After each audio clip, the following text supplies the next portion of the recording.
Hello, today in this video we are going to start a new chapter in civics, chapter number 2. As an introduction of this lesson, students, you have studied in previous lesson the power sharing. When we began the journey of democratic politics to a democracy, the first lesson, somewhere in the introduction, we come across as a reference that the lesson number 1, power sharing, and lesson number 2, the federalism, these two lessons are related to the power sharing only. And as you know, in previous lesson you noted that the forms of power sharing in which you studied major 4 types of power sharing. One, it was vertical power sharing. Number 2, that is horizontal power sharing. Number 3, that was the community power sharing. Fourth, it was power sharing among the pressure groups, political parties, and the movements. So now, one of the important type of power sharing which you studied in previous lesson, that is nothing but the vertical power sharing, and which indicates towards the federalism. So today's lesson is federalism. Why it is federalism? The vertical power sharing means it is as good as the federalism. Not only as good as, but exactly when we compare the system of federal government and the vertical power sharing, then you will realize that this is one and the same one. Anyway, come to the point. Number first, the Belgium. Belgium is the country where the country had adopted the system of accommodation, and in which the powers there you saw that divided into different levels of the government. As you studied in Belgium, there was a central government, state governments, community governments, and so on. So this is what nothing but the vertical power sharing, which is similar to the federalism. Now after this a brief introduction of federalism, let me tell you the meaning of federalism. What do you understand when I told just now it is similar to the vertical power sharing?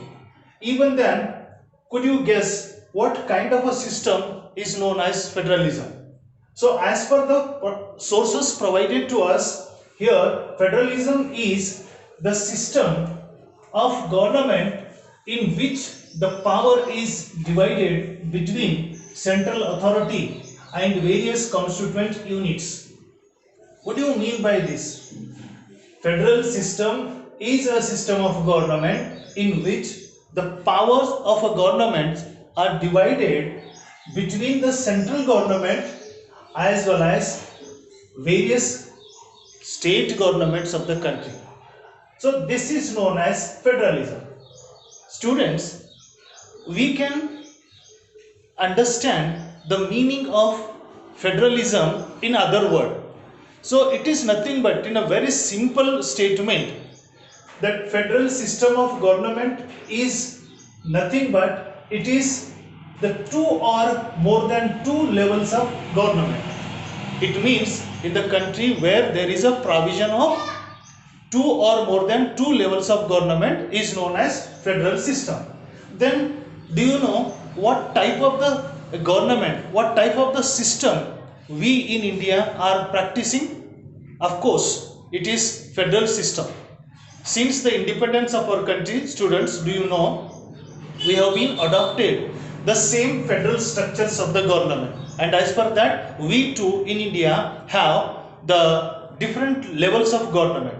As you know, the central government, state government, local self government, which is known as the Panchayat Raj of government, or in other words, it's also called as the third tier of government. Okay, after this simple meaning of the federalism, now we come here to the next point of the lesson, is key features of the federalism. Students, there are certain important characters of the federal system of government are there. Then you know, if any country's a government system, if it is to be a federal structure, then what are the characters, what are the features that the system of government has to be possesses? Then now let us test here. The first feature is two or more than two levels of government. Means in the country, according to the constitutions of a country, there is a provision to have one is a central government, second is a state government, or third is a either you call it is a local government, or you may call it a community government as per the Belgium system. But the first character itself, it makes a indication that where there is a provision of two or more than two levels of government is known as federal structure. This is the first point. Okay, now after this we come to the second features of the federal system. Different types of government govern the same citizens. A second feature says that different tiers of the government, means different levels of the government, they govern the same citizens. What do you mean by that? So as I told you, so the area or the region in a country, the state government as well as the central government, both of them, they govern over the same citizens. It means, then we move to the third point. So third feature is jurisdictions of the respective levels of governments are specified by the constitution. Of course, it is very much clear that when we have different levels of government, don't you think that there is a necessity that each government's jurisdiction has to be specified? Yes, of course. According to the constitution in India, so these levels of governments, so their areas, their regions, their scope of working has been completely, very clearly specified by the constitution, so that there should not be any confusion or a clashes. Then we move to the fourth one. Fourth feature is fundamental provisions cannot be changed by a unilaterally. It means that if any changes are to be done in the constitution, particularly at the time of fundamental changes, not minor changes, it says that whenever a country needs to be done a fundamental changes in the constitution, at the time that a single government, it means either a central government or any state governments, they cannot make changes in the constitution on their own, that too alone. Means that the consent of all the state governments along with the central government is must and essential to make any fundamental changes in the constitution. That is, this point says. Okay, now after this we move to the fifth point. The fifth point is courts have the power to interpret the constitution. Point number 5, it says that, students, in a federal structure of government, it is mandatory that a court system has to be given, or it has the power to interpret the constitution or to safeguard the constitution. Therefore, it is said, students, where there is a federal structure of a government is there, in that country the constitution even said it is the guardian of, it is said the court is said the guardian of constitution. Okay, did you get it?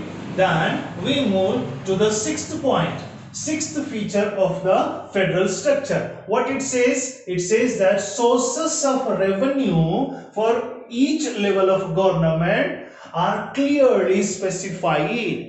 It is very important. When we have two or three or four levels of government in the country, don't you think that only powers and functions are specified by the constitution? Then there is, isn't it their requirement for the specification of the clear cut, the revenue system, about the revenue system? Yes, of course, there is also required a clear cut informations about the sources of revenues. So what does it says here? That the constitution, it specifies the sources of revenue, that each level of government, that what are the taxes. Revenues means taxes. What are the different taxes can be levied by the state government, and at the same time by the central government. So this kind of, the confusion is clearly made by the constitution. Thereafter we come to the seventh point, and the seventh feature of the federal structure of government. It says that the federal system has dual objectives. If a country has the federal structure of the government, then it can achieve the dual objectives simultaneously. Means at a time two purposes can be achieved. Then what are those two purposes? For example, number one, to safeguard and promote the unity of the country. Means by having such a structure, we can safeguard and promote the unity of the country. And the second one purpose is, at the same time, we can accommodate the regional diversities. This regional diversity is very, very important, children. That's why we need to pay more attention to that. After these the seven important the features of the federalism, we come to the types of federalism. Children, types of federalism, there are originally two kinds of federalisms are there. One is coming together federation, and the two is holding together federalism. What do you mean by these two? And briefly we try to understand what is the meaning of coming together federalism and holding together federalism. Number one, coming together federation. What do you mean by this? According to this coming together federation, students, all the constituent units in the country, I mean to say the different states in a country, they all come together on their own and form a bigger unit for the security of their own states. But there is no external force them which pull them together. So they comes on their own. Then such type of the coming together federation is practiced as an example in USA, Switzerland, Australia, and so many other countries, isn't it? So this is what the example. If further you want to know little more about the coming together federation, in this system of federal structure of government, students, where the central government and state governments are almost equally powerful, means no government tries to encroach over the other one. Means state government and central governments in this system, they are independent and no one tries to interfere to the other's powers, isn't it? So here all the states are equally powerful. So this is what the important feature of coming together federation. Now we'll move to the holding together federation. Under this system of federation, the central government is seems to be more powerful than the state governments, and often one of other important features also we find in the holding together federation. All the states in the country would not have the same powerful, means similar powerful. So some powers of states are more when they are compared to the others. So you can see in our country also in India, so whatever the states are there, all these states are not equal powerful. So some states are given a special status and some privileges, special privileges are given to some states. So this kind of a variation only you can find in the holding together system of federation. Then as an example, which are the countries are there who follows this holding together that system of powers? Here students, we can take as an example which are the country they are practicing the holding together a system of federation. So the country India, Spain, Belgium, etc. Some other countries are also having such system of federation. Now after this, two types or two kinds of the federal system, we come to the next point of the lesson. Here is what makes India a federal country, means whether India is a federal country or not.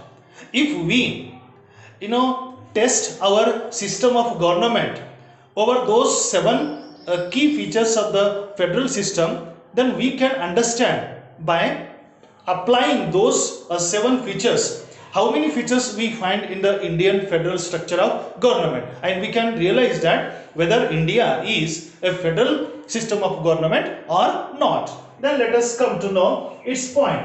So what makes India a federal country? The point is, the main subheading of the lesson is what makes India a federal country. Then let us find it out. Point number one, Indian Union based on the principle of federalism. So Indian Union in the sense the central government and all the constituent units. So this structure or this pattern of government in India, it is based on the federalism. Of course, there is no doubt. Then the second point of this the what makes India a federal country.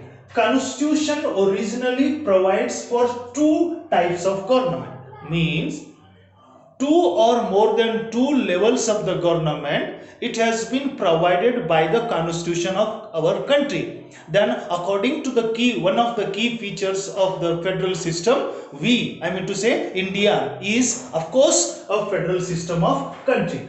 Then the third point is here, court has the power to interpret the constitution. Then in India also the court has the power to interpret the constitution and even interpret the law. And as per the theme of this, the federal structure, of course, Indian constitution also perform the important functions to be a guardian of the constitution. Now the next point here is central government is more powerful than the state government. Of course, in India, when we compare the powers given to the state government and central government, as per the three lists there, one is a central list, second is a state list, and third is a concurrent list. So as per that list, numerically the number of powers which are enumerated in these three lists, if you check the state list and the central list, it's very clearly indicates that the state central government is more powerful, of course, than the state governments. Then we come to the fifth point, state government do not have equal powers. In our country, as I just a moment before mentioned that Indian states, all the Indian states are not equally powerful. So some states have been given a special status to them, and this shows that they are the imbalance, means in the terms of power they are not equal. So after this we come to the sixth point, that according to the sixth point, whether India is a federal structure or not, we can say a single government cannot change the fundamentals of the constitution. We are applying 6 features and testing whether India is a federal system of government or not. And clearly it indicates that even the sixth point also supports here. Of course, there is no doubt India is a federal structure of a country. Why? Because in India also a single government, either the state government or the state central government, they cannot change any fundamentals of the constitution. So students, as per these six features, there is no doubt the question here, what makes India a federal country, the one of the subheading of our lesson today is. So the answer of this question is these all 6 points, they supports and prove here that of course India is a federal structure of a country. So in part 1 of this lesson, federalism, so it comes to an end here, and the remaining points of this same lessons will be continued in part 2 of the lesson.